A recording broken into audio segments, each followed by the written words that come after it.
What's good? What's good, fam? Um, Welcome to another rendition of Frontline News, where we bring you news and conversations from the front lines of urban America and beyond. And we have a great special guest tonight, just somebody that really touched my spirit, touched my inner soul this evening on Instagram. And we're gonna bring him on, and we're gonna chop this up and have a little conversation, um, about what's going on in our community here in Baltimore City. Before we get started, real quick, I wanted to go ahead and make sure we pay um, the bills real quick. So, family, you know that each and every week, Frontline News is being brought to you by, of course, Black News USA. Got to thank the whole, Black USA News. Um, Got to thank the whole Donnie Glover team and the whole Black Wall Street and Be More News and um, just the whole Donnie Glover team for allowing us to be able to have this platform to just come and have these pertinent conversations about what's going on in our community. And of course, Frontline News is being brought to you by people empowered by the struggle. We are a 501c3 nonprofit organization that tries to meet people where their struggles are and help them to navigate through whatever their struggles in life may be. Whether you're dealing with domestic violence, whether you're dealing with um, homelessness, whether you're dealing with prevention of homelessness, whether you're dealing with mentoring of your children, whatever your issues may be, we literally have helped easily thousands of families to navigate through their struggles. And we ask that you trust whatever your issues may be that you're trying to navigate through in this city, knowing how the system is, knowing how everything is kind of designed and built in many ways not to help and support our community. But we know how to navigate through a lot of these particular different agencies and organizations, and in many cases find you the resources that is necessary. So we ask that you give us an opportunity to be able to help you, help your family, help your loved ones. You can give us a call at 443 31 I'm sorry, 443 355 8014. Again, the number is 443 355 8014. And I'm trying to move fast because I want to get to our guests and I want to bring our panel up um, and start the conversation, start the topic off. Um, without further ado, let me bring up our co-host. You know her as a former mayoral candidate for Baltimore City. She should be your mayor right now. She is known as the Peopletician. Yolanda Pulley, welcome to Frontline News. Love and respect to all. The one thing I do know is that if we do nothing in life, our only job on this earth is to be servants, whether it's to the public, your family, your parents, your children. We were born servants. So we need to get back to servitude. I think that our elected officials forgot about the word of servitude. And I'm just, I'll wait for us to get in the show because, I'm feeling a certain kind of way today. You know, um, Before we get started, Jason, after you introduce everybody, I'm going to pray for Tyree Coleon and his family. All right. And let me bring up my next co-host. Someone that I've really learned to love and respect, a lyricist, just in his spirit. Like, wrote something earlier today. I had an opportunity to listen to. Maybe, hopefully, he'll recite some of it today. It was just so profound and so prolific. And I'm hoping that he'll share it with us. And it's in reference to kind of what's going on in reference to Tyree. But without further ado, everyone, let's give it up for Deron Hill, for extraordinary Yep. rapper That's Deron crazy. Hill. That's crazy. I get the. You know what? I'm gonna skip like 2 weeks so I can get my proper introduction. What was wrong with that introduction? It didn't feel as exciting. Oh God, where are you at? Why are you not showing? Right, where's your Huh? where's your purple face tonight? Oh, it's my camera's a little Messed up. Yeah. All right. So, family, as I stated earlier, we have a guest this evening, someone from our community, someone very profound, very spiritually connected. I even feel in some cases like the spiritual connection to the ancestors with this brother here. He was on earlier, just really kind of just talking to the community in reference to what took place with Tyree Coleon. In case some of y'all don't know, Tyree Tyree is in Baltimore known for the no shoot zones. And he's painted the no shoot zones, not even just in Baltimore City, because he actually had painted some in the county as well. Matter of fact, he had got locked up one time painting one on a business in the county. So he spread his love and his message in reference to no shoot zone from the county to Baltimore City. And just yesterday, we lost our dear brother. And we're going to get into the discussion. We ain't going to get into the speculating or all that stuff. We're just going to get deep into this conversation with our dear brother. So without further ado, I want y'all to give a warm welcome to our dear brother, Sean Price. Sean Price, are you there with me, my brother? Yeah, I'm here, man. I appreciate it. It's an absolute pleasure to be joining y'all right now.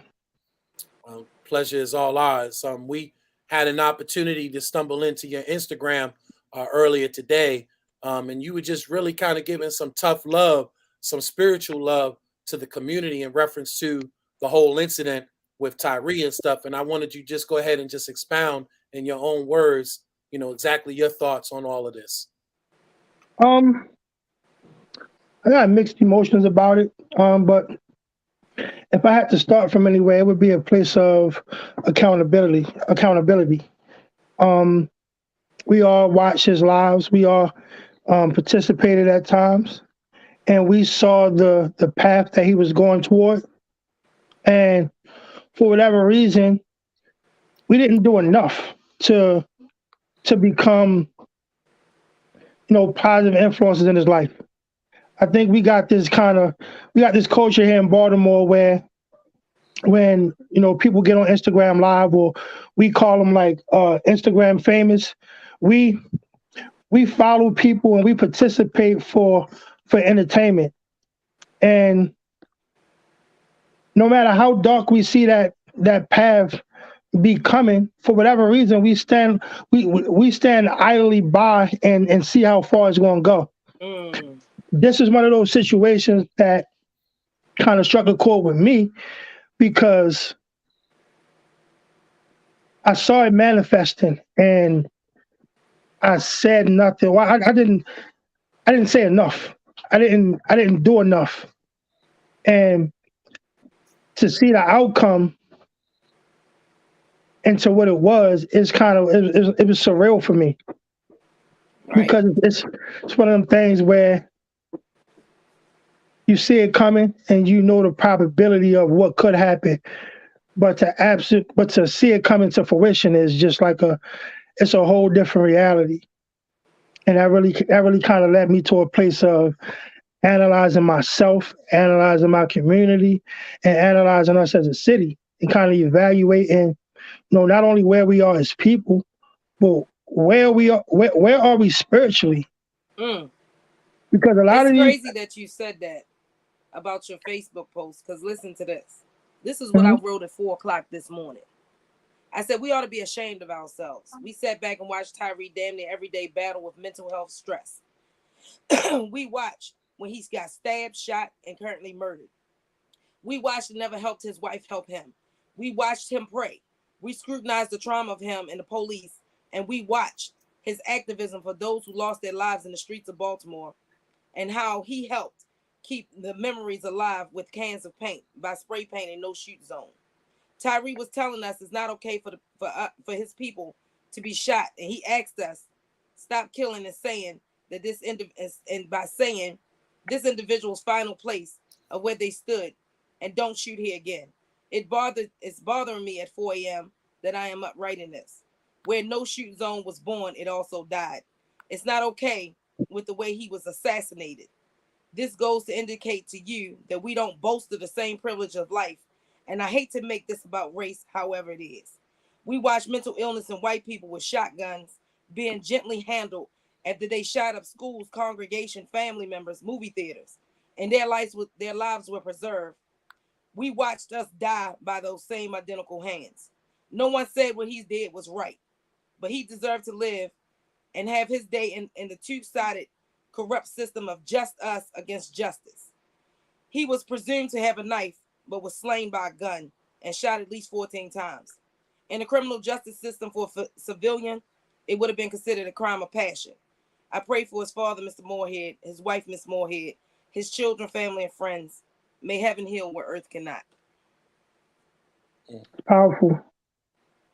That's And powerful. you sat up there and said the same thing on your live today. You embodied everything that I was feeling, everything that I've already said. Exactly. God don't make no mistakes. God put certain people in the right place at the right time for a purpose. And it's not coincidence that, here we are, three like-minded people with the same sentiments in the same space at the same time. You're absolutely correct. And one thing that I do know is that God don't make mistakes at all.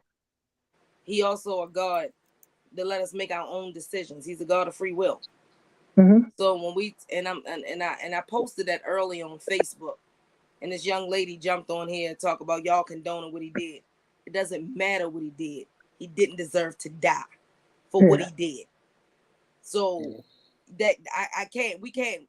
And just like you said on your live, it's not okay for us to get pleasure out of this man's death because of how y'all felt about him. At the end of the day, that was God's child first. And then he had family and children and a wife and a father. That just doesn't sit easy with me. Knowing that this man talked about his own death. He was on live and he said that the police was going to kill him on Monday. He died on Sunday. That speaks volumes to me. A lot of people say what they want to say about him and his characteristics. But he gave these people a living memory by saying no shoot zone. Yeah, there was somebody earlier that I heard actually was giving praises to Tyree because at the time that they lost their loved one, the only one that really came to kind of acknowledge that there was a life there, that there was a life that was took there, was Tyree.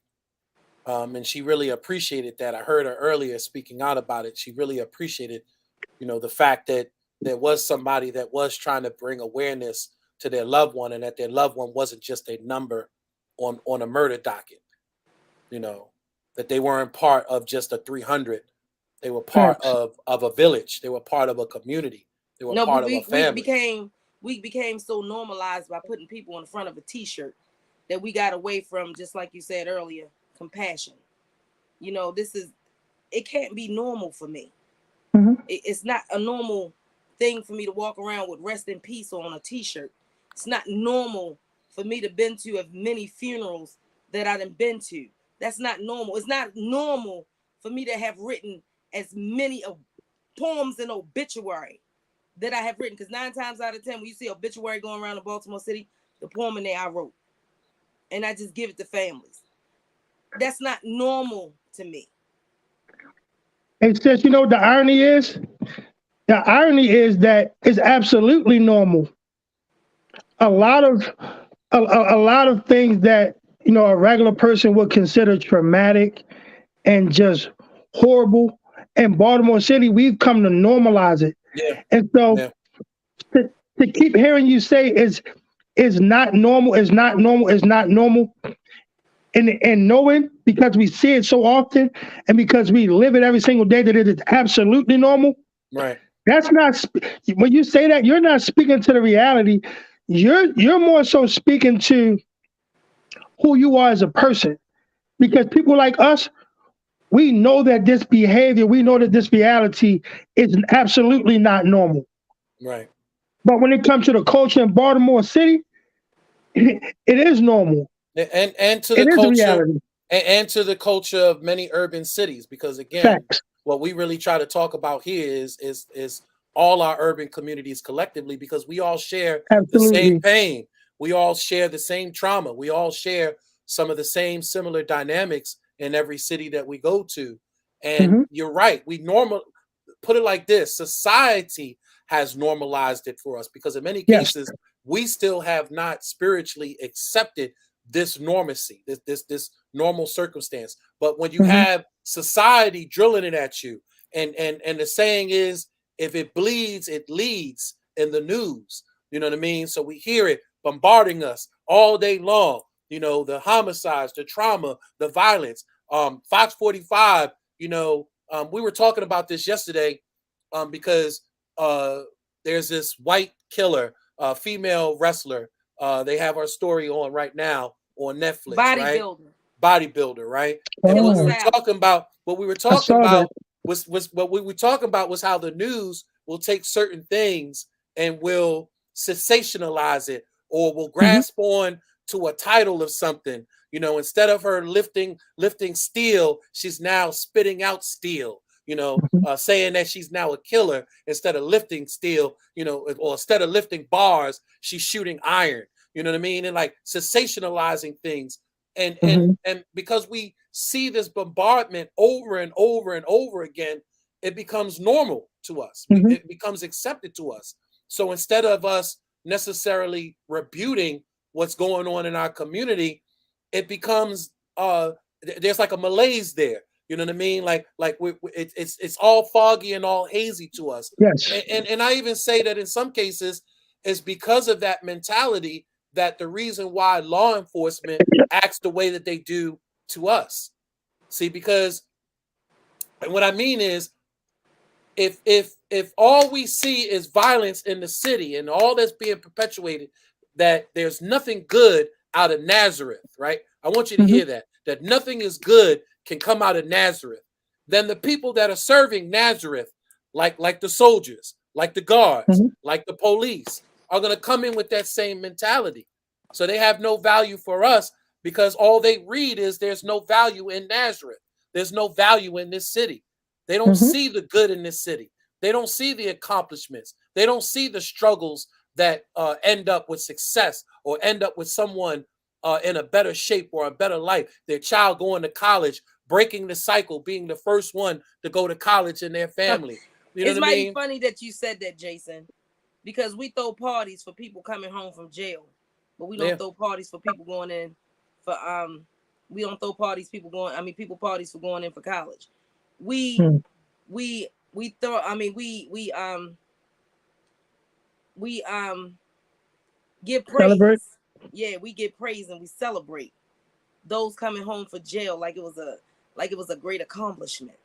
That became our norm. We go to more funerals than we do weddings. Yeah, it's interesting. It's interesting. Your age and younger who have never been to a wedding. That's scary to me. Yeah, it's interesting you say that because I used to work at the casino, right? And what's interesting, I told Yolanda this. I said you could always tell because I worked in the county casino. I said you could always tell when it's somebody from Baltimore City that's in the casino because they were wearing memorial T-shirts. They were wearing memorial T-shirts. They were actually still, and you could tell they were fresh. So they were still in the grieving. They were still in the mourning, and they were still wearing that T-shirt. That's trauma. Yeah. That's trauma. You know. Layman Duran. Yeah, man. You ain't said nothing since we've been on. What are your thoughts? Huh? I said you haven't said anything. What are your thoughts? Oh yeah, I was talking. I know, but what are your thoughts?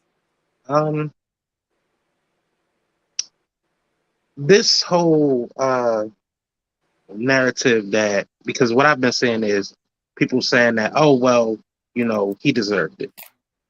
And I don't think that the conversation should be whether a person deserved it or not.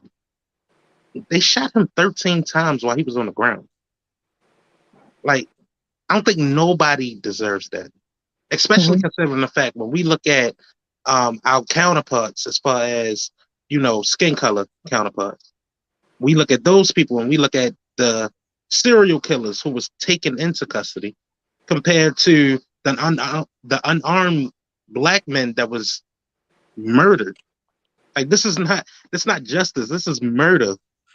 You You get what I'm saying? Like, you can't, That was an just because you assassination. don't agree with everything that he said on his lives, because when we watched his lives, we didn't watch his lives for his message. You watch for his antics. Right. And you And I watched. think in some cases people watch because, like a train wreck, they were waiting for the two trains Yeah, to yeah. eventually Absolutely. People collide. are waiting Right. for you to crash and burn. Right. That's what everybody's waiting for in reference to Kanye and even with Kyrie. A Yeah, lot of folks are looking at, they're waiting for the Hindenburg to blow up and to catch on fire. Like, you know, yeah, But because how do we that we boy, that rapper celebrate, boy, we laugh at people, we laugh at pain? people's struggles, and we laugh at what they're dealing with. And I think that the only reason why we laugh at these things is to negate the fact that we have things that we're dealing with as well. Hmm. Deron, can you say a part of your song that you wrote? No, why you keep trying to make me do this? Because I want to hear it.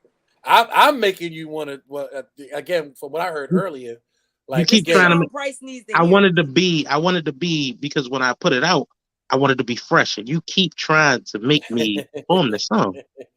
I think what they're trying to, I think the greater point they're trying to get across is you got a profound message. that's right. I do, and but when I put out this message, I really want people to hear it, like Hmm. really listen to it. So I can't just be out here willy nilly, just Willy nilly. throwing it around. You get what I'm saying? Like, it's some play verse, Right. not a play Right. verse. Right. Right. I understand that Right.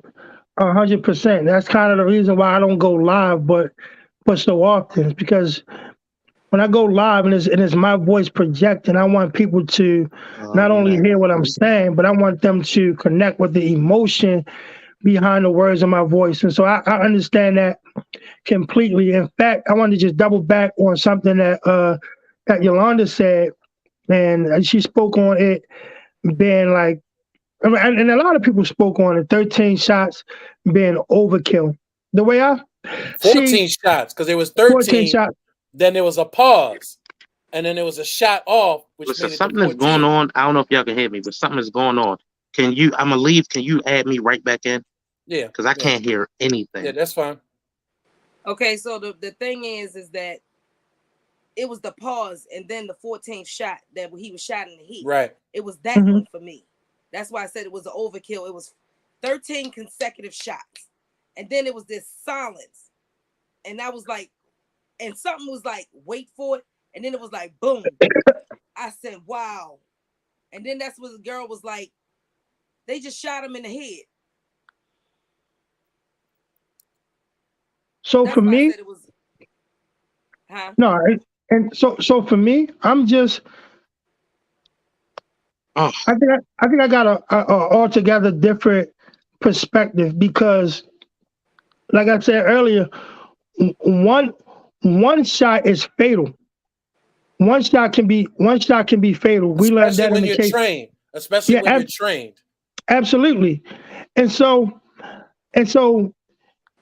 any shot past that first shot really doesn't concern me because anybody that's ever handled a firearm know the power behind when you pull that trigger. And anytime you anytime you brandish a firearm, let alone let off a shot, you have the intent to kill. And so whether it's one shot or 13 shots, the intent was to kill. And so I try not to sensationalize, well, how many times he was shot or where he was shot, because the initial shot of pulling the trigger was lets us know that it was intended to kill him. So if we focus on that aspect of it, it's gonna open up the door for a conversation to be had about the logistics of how he died as opposed to why he died and what led up to his demise. How Yeah, can I we get it. watch a person? How can we watch a person who had so much energy, invested so much of himself, his time, his resources into doing something that was presumably positive for the city, and to end up being slain as a victim of the exact same work that he was working to stop, to commemorate, to celebrate? in the area where he created it. Yeah, and that's the part, and that's the part that we have to focus on, because it's like, if we don't, we got to stop riding these. We got to stop using these situations to keep recycling the same old message, and we have to figure out, what the hell do we do now? Like, how do we make this the last conversation that we have? Because policy isn't going to get it done. Police department isn't going to get it done. Politics aren't going to get it done. It's the relationship with people that's the real work to everything. And we got to figure out, how can we connect ourselves to each other to the point where, if I see one of my brothers or I see one of my sisters going through something, I got to be just as motivated to help them and to step in as I would be if it was my very own child.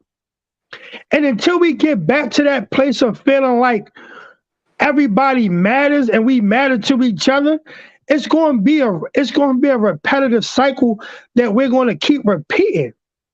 And so, what do we have to do to connect to each other again? Because we keep talking about. I did with you. No, absolutely, and it's like, it's like, for example, it's like a Tyree live, right? Tyree go live, and Tyree can say some of the most profound things.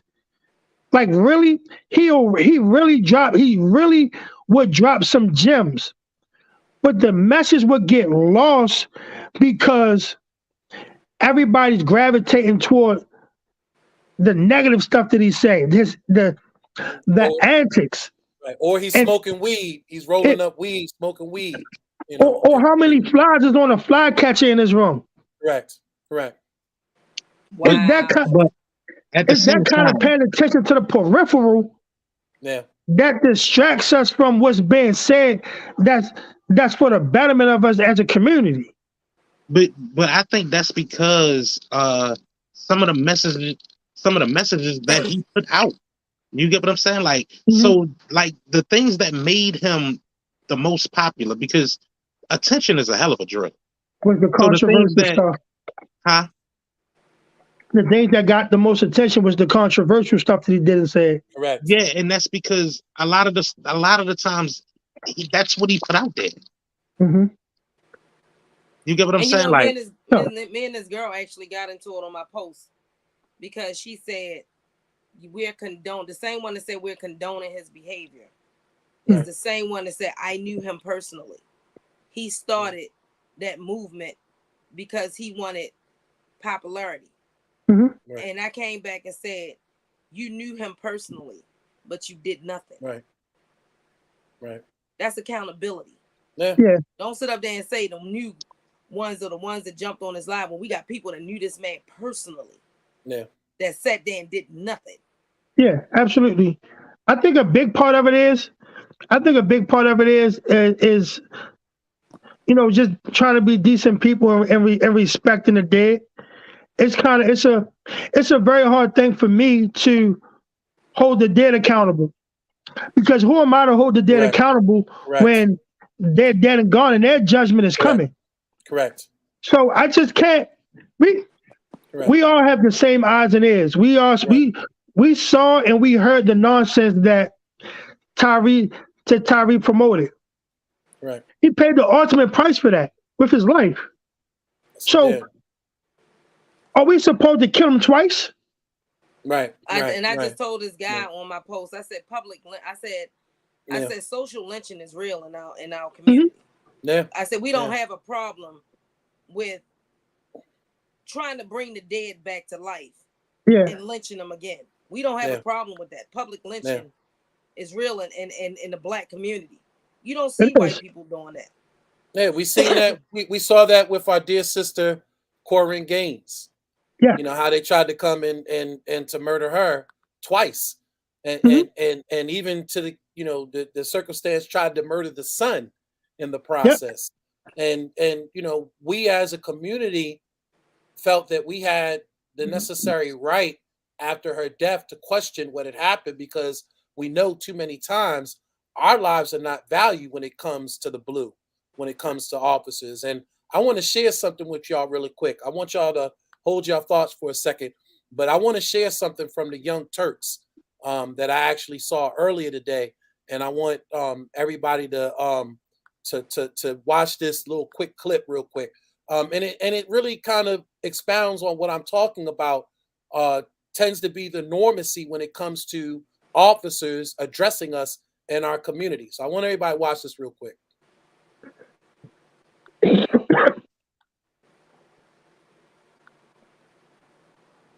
Had a licensed weapon, and he was pulled over for a busted taillight. And he told officers, Hold on, I'm gonna move it back a little bit. Had a license, guns to protect us from the bad guys from guns and to protect us from the government.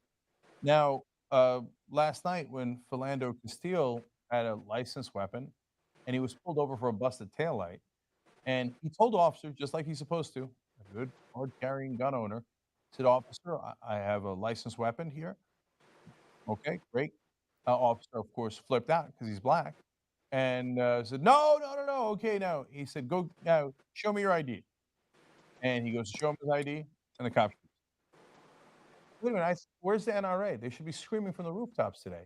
Philando Castile should be their new hero. He should be their poster boy for how the jackbooted thugs of the government will shoot and kill people with perfectly legal right to carry arms. That he was exercising his Second Amendment rights. Instead, what have I heard from conservatives for the last 24 hours? Well, of course the cop shot him. He had a gun. And then I heard, oh, well, white people have a gun in similar situations. Well, of course they're going to be shot too. Now watch this.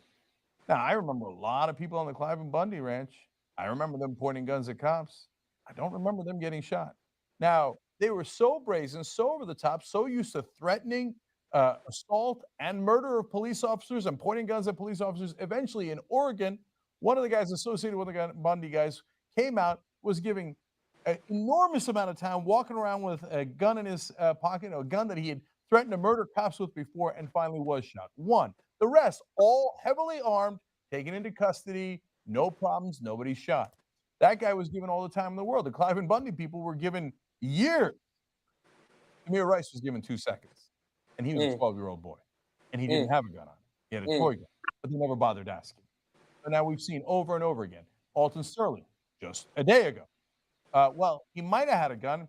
Was it in his hand? No. Were there 3 cops on top of him? Yes. Was one cop pointing a gun right at his chest? Yes. But it's a black guy who might have a gun. Boom, boom, boom, boom. Put him down. Put him down. 2 seconds flat. Another shooting in a Walmart in Ohio. That one, I think, took 6 seconds before he was killed. I think he was shot in 3 seconds and killed in 6 seconds. Now, I'm told, no. White people, if they got their hand on a gun, cops are going to put them down. Or what if they're walking around with rifles and the cops are in the vicinity? They're going to put them down right away. 2 seconds flat. Because there's no such thing as a difference between white and black people in America. Really? Well, let's take a look at this clip.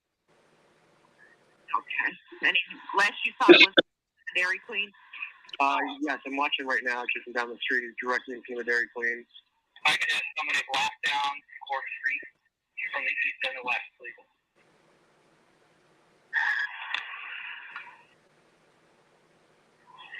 Hey, partner, how you doing? Can you set that down real quick and talk to me? Place the weapon down on the ground, please. Place the weapon down on the ground. Place the weapon down on the ground, please. Place the weapon down on the ground. How many times was instructions given out? I just want to talk to you. I just want to talk to you walking around here scaring people, man. I understand your rights, and I'm not trying to violate your rights. What's your name, bud?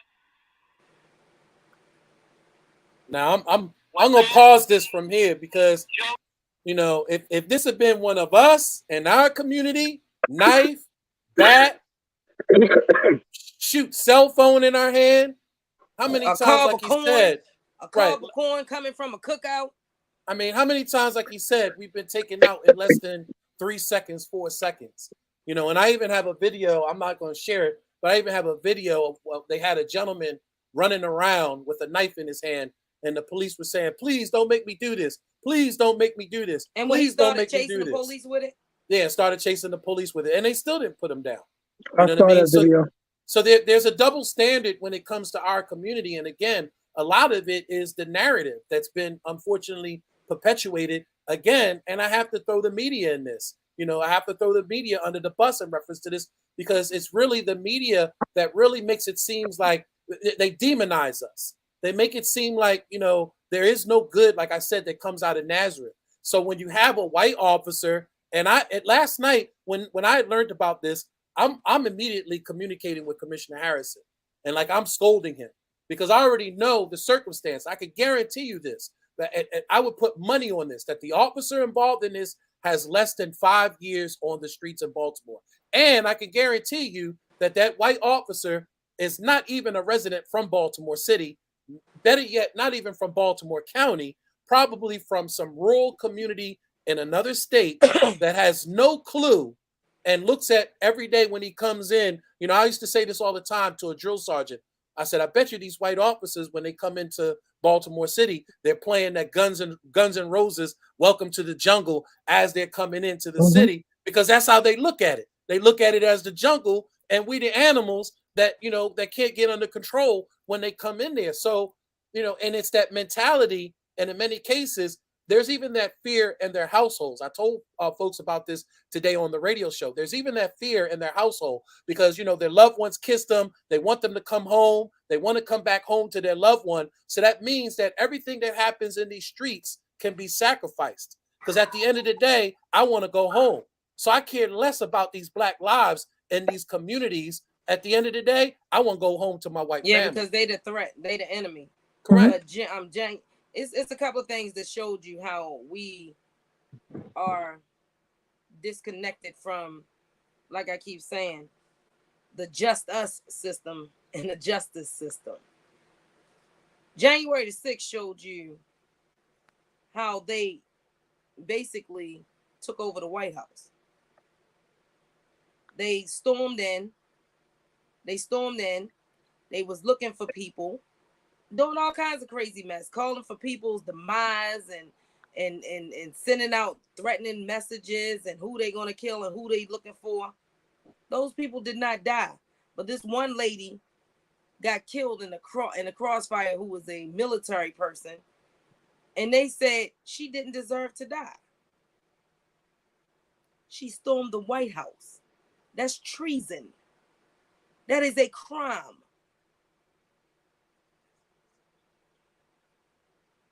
Okay. Yeah. Chad, we can get you a meeting if you want. Chad, we can get you that meeting. I'll call and lean on it myself. if that's what you want to do.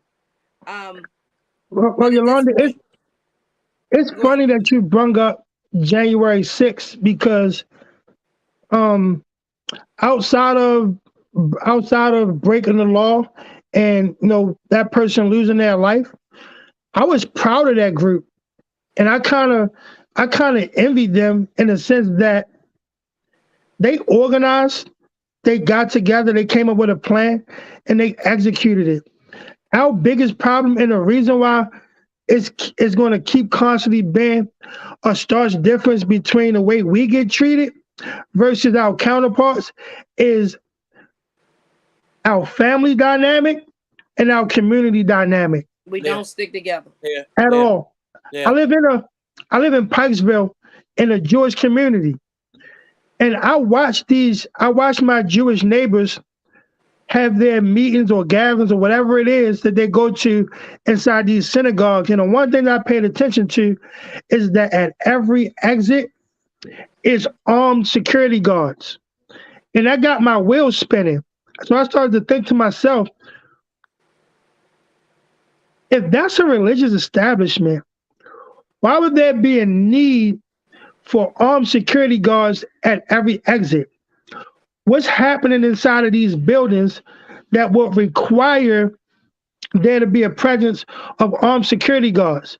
And I started to kind of have a conversation with myself, and I started to think about what kind of information or what kind of messaging is being sent within their community and within their families that we aren't being privy to.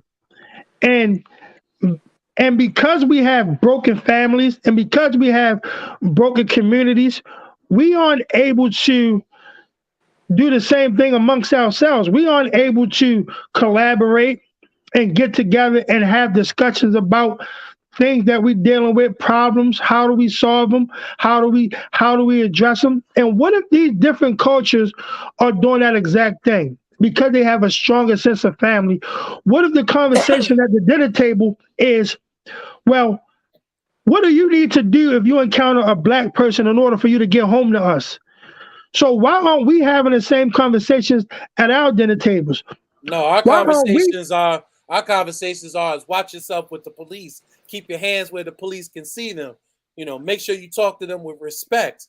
Make sure that you don't do anything that may seem threatening to them. These are the conversations that we have But with our Sean, children. I have a question for you. Exactly. What do I'm all listening to this. ethic what do all ethics group have that we don't have? What do they teach their children versus we don't teach ours? The You rite said of you said oh passage. what? Huh? I said You said that what do they teach their children that we don't teach ours? financial literacy. That too, but the rite of passage. We Oh, never true. once, right? We never Right. once. They Right. had You have bar mitzvahs, things like that are, the taking of a boy who has boy tendencies and raising them to a man and giving them that baton and establishing that he's on that journey or on that I'm pathway gonna of tell you becoming a what the man, five rites of passage or a girl becoming on the pathway of becoming a woman. We don't have these things anymore. We used to have rites of passage in our community, and there used to be things that when we were more tribal, we were more in a village Yeah, environment, that we used to do that would prepare us to be men, to be ex- caretakers of our community, our brother's keeper. exactly. That culture was taken from us and rebranded into a culture that they gave us. Yeah, yeah, And we just and we just trying to and we just trying to make the most of the culture that they gave us, and we're basically building our identity off of a lost culture. So that's why when you ask a black person about, well, what's your culture? Oh, it's hip hop, it's black, it's this, is that. No, that's not our culture. no, Those no, those are things that we were given to help provide an identity for us, because the true identity that we have was lost. right, right, right, We don't have that sense of family, that sense of village, that sense of community. And right. I'm it's been 400, 500 years. Why have we why have we still yet to overcome what was taken from us?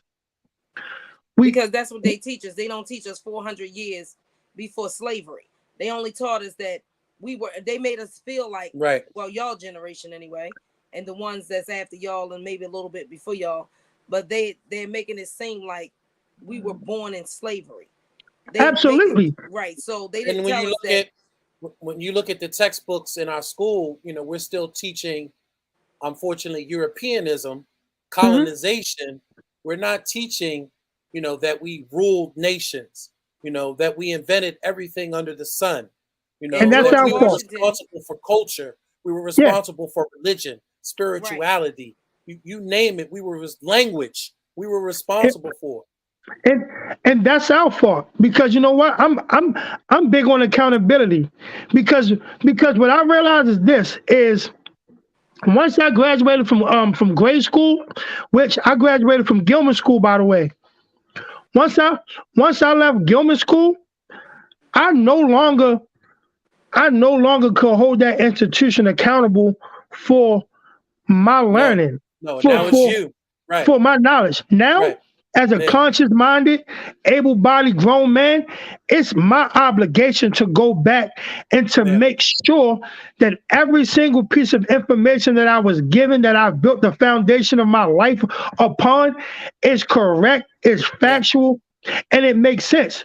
Because my oppressor's not going to give me information that's going to let me know who I really am or Correct. where I come from. Correct. But when The Yeah. you look at onus the blueprint the of onus is them, on though, me. right? When you look at the blueprint of their community, though, they do that. And Hmm. again, everything that we look at that's kind of broken within our community, when we look at communities with strength, all those components are there. We just watching a documentary, me and Yolanda, about the Jewish, the rise of the Jewish America, right? And Hmm. in there they talk about it, how they're one of the oldest groups that can kind of tie back their religion, tie back ancestry land, tie back all this stuff that they claim, and then they teach it and they instill it into their children. We're Yep. still trying to figure out who we are. And when we do identify or start getting the pulse on who we are, like a Kyrie, like a Hmm. like a Kanye, immediately we're labeled as anti-Semites. We're Yep. immediately or attacked. or We're black immediately identity belittled and extremists. degraded. Huh? Or black identity extremists. Right. You're an extremist. You know what I mean? And you should be watched. And in many cases, tying us into other groups and organizations that may be a little bit more revolutionary, a little bit more militant in many cases. But And it's that's not another thing. We necessarily a have no representative discipline. of all of us. You But know what I we mean? It have no doesn't necessarily discipline. represent all of us. We Go have ahead. I'm no sorry. discipline within the black community. But let me tell you the 5 stages of the rite to passage is the right to birth, the right to adulthood, the right to marriage, the right to eldership, and the right to ancestorship. We Mm, don't teach that in no black community, no, no, but they no. teach it to theirs. And see, we got to stop looking Correct. at we got to start looking at our black babies the way white people look at theirs. They don't look at them as children or problems or this, that, and the third. They look at them as investments because they Hmm. need somebody to take care of them when they get older. Versus we want ours to leave the house at 18 when we don't even have it figured out living in subsidized housing in Mm-hmm. Section 8. But yet we Mm-hmm. willing to throw our children out there and tell them to figure it out when we never figured it out ourselves. Mm-hmm. Certain things just doesn't make sense. They don't push their children out the door. They don't do that. No. The same But a that's because child their is still a children are child at assets to 18. them. Their Hmm. children are assets to them. Their children have a greater value than anything put on this earth. We just dealt with an incident just recently where we heard a mother who told the school system their child was responsible for bringing a bunch of thugs to the school with guns, and the mother basically told the school system, "Well, I'm done with him. I washed my hands of him." Oh no, the better yet part of the conversation was he belonged to y'all during school hours, not me. And the vice principal said he wasn't in school today. She was like, oh well, I have to work. Right. And And so that's how do we grip that? How do we grasp a hold of that and say, nah, that's not going to be the normacy. We're not going to allow you to allow your children to run amok, because the village is going to step in and the village is going to give you the wraparound support that you need. Because if that was any other community, the community would have stepped in. The rabbis would have stepped in. The religious community would have stepped in. And But in at this some point, do we cases, need to build if a some militia? enforcement needed to be put in, even the enforcement would have came in, because they got their own military. Then the Mossad and all that other stuff. They got their own thing going on in the Jewish community. They would have easily assembled And in, just like you said, they have if that armed was a threat to security their guards. community. If they have and guess armed what? security guard in their Hmm. synagogue, you don't think they have it in their schools? We don't we Oh, don't really? have we don't have the community infrastructure needed to recalibrate us as a people. So guess what? Guess what? The most profound thing that we can do, the most the most revolutionary thing you can do in today's society as a black man is to raise and build up a family. That's why I stand as a 35-year-old black man married to a black woman, and my entire household has Mm, the same last name. mm. That's how you start the trend of being a revolutionary. So now I'm planting seeds in my kids who understand that when they leave the house, it's not about your first name. It's No. about your last name. Yeah. Because when you leave It's about me, going out. It's about going exactly. out and When you leave conquering the me, world. you represent that price brand. The value of our family is predicated on our last name and the Mm. energy and accomplishments that we make as a unit. So we can't. It's a new time. It's a new day. Yeah. We don't have that village to Mhm. to support us, to strengthen us on the peripheral side.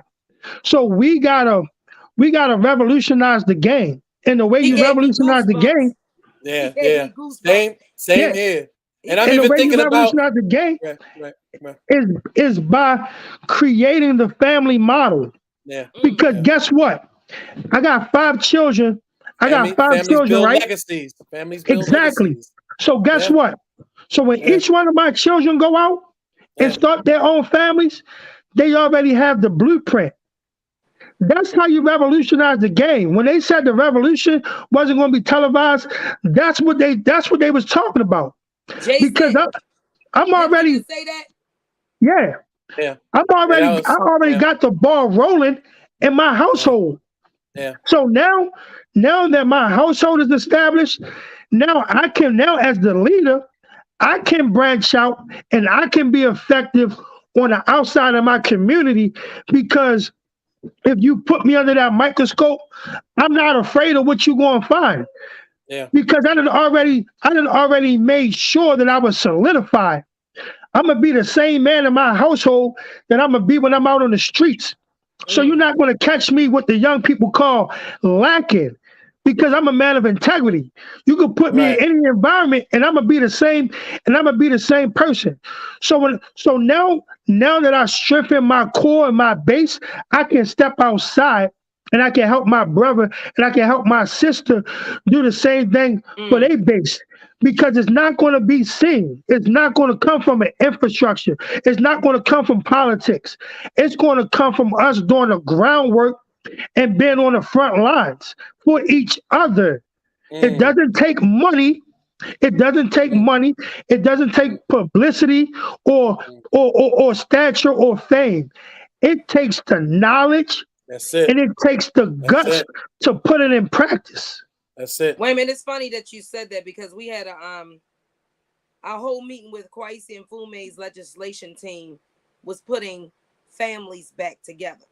Hmm. Families putting the black man back Hmm. in the household and him Because HUD has been designed to destroy the black family. I mean, the way that it's social operated. services, child Right. support, Right. Right. The housing. only person that can restore the black family is the black man. That's it. That's You, it.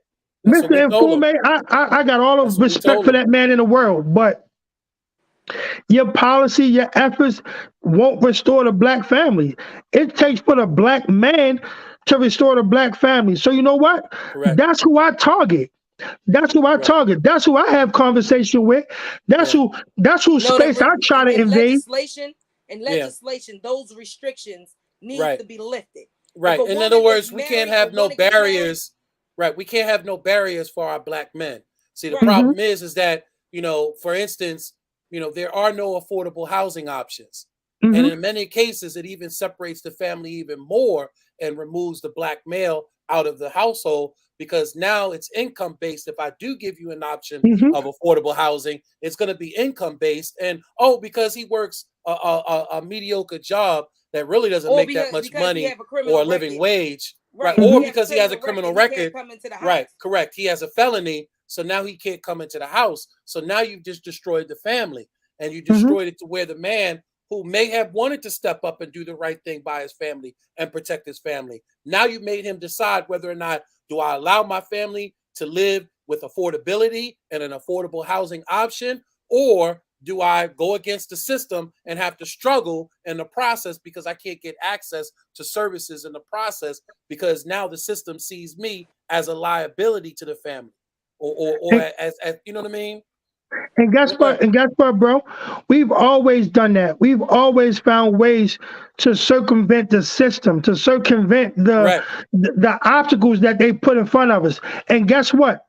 It just so happened that the ways that we've come up with on our own has been negative. It's been selling drugs, has been selling guns, has been doing everything under the sun. So all we have to do is put out, like Yolanda said, we're the architects of some of the most profound inventions known to man, right? That's what we come from. That's the potential we have. So if we could just tap into our intellect and tap into our inner genius and figure out how can we've already managed to circumvent the system in a negative way. How can we do the same thing in a positive way? It's That's going right. to take for us to build our own network. Like people, we need to find a handful of strong men, strong families that's already grounded, that's already rolling and and got the ball in motion. And we need to start with them. We need to connect them, build a community, build an infrastructure with them, a system, and then the ones that's trying to recover can lean on them and can be supported by them. But Correct. again, it's going to take that sacrifice. It's going to take that understanding of it might not be what I want to do, but this is what I have to do so that our race can survive. Because if But not, Survive. but if Yeah. the problem becomes like, is people willing to take a back seat to say that it wasn't them? Because I am. everybody wants to be that person, the person I that Right. you're am. Right. describing. Everybody wants their Everybody name wants to on be the that. top of the letterhead. Everybody wants to Exactly. be the one Everybody receiving wants to the be the face. merits and the That's why rappers awards. can't make it out of the Right. city, Right. because everybody wants to be the first person. Everybody wants to be the one to put Baltimore on. Everybody wants to be the one with the Right. spark mind. Then why Everybody can't wants we to be come the one. together and put Baltimore on ourselves? And I've been in the rap game for a while. So everybody that knows me in the community knows that I've recorded people like 100 Grand, Mhm. Frontline, Stars, Superstars, Cocaine Cows. I mean, there's been so many different people that I've been involved in the underground. Steph, known as Spielberg, everybody knows him for making beats in Baltimore City. Like these are family members of mine. So like I've been Mhm. around this for a long time, and I actually come from New York City, where I actually had that start where hip hop was pioneering at. So I've been around this for a while, and this is something that I We can talk tell by about the color of your every beard. time. Well, I've talked about this every time to dudes that I work with all the time, man. Like, stop looking for that deal. Stop looking to do something or even get on somebody's independent label. Let's start breaking and doing something of our own. Jason, we Putting got our 1 money minute. together and do our own thing because we're Mhm. greater. We're greater when we come together collectively. Absolutely. Go ahead We and need give to your continue. Yeah, we need We to need to continue continue this. this conversation. Our time Yeah. is Yeah. actually up. Can you go ahead and give out your Instagram real quick so the family can follow you real quick? My Instagram is Sean SEAN _no _maniac MANIAC. We appreciate you, my brother. And we got to have you on again. Like I Man, I said, we got love to do you, this man. definitely Y'all send an again. invite, I'm there.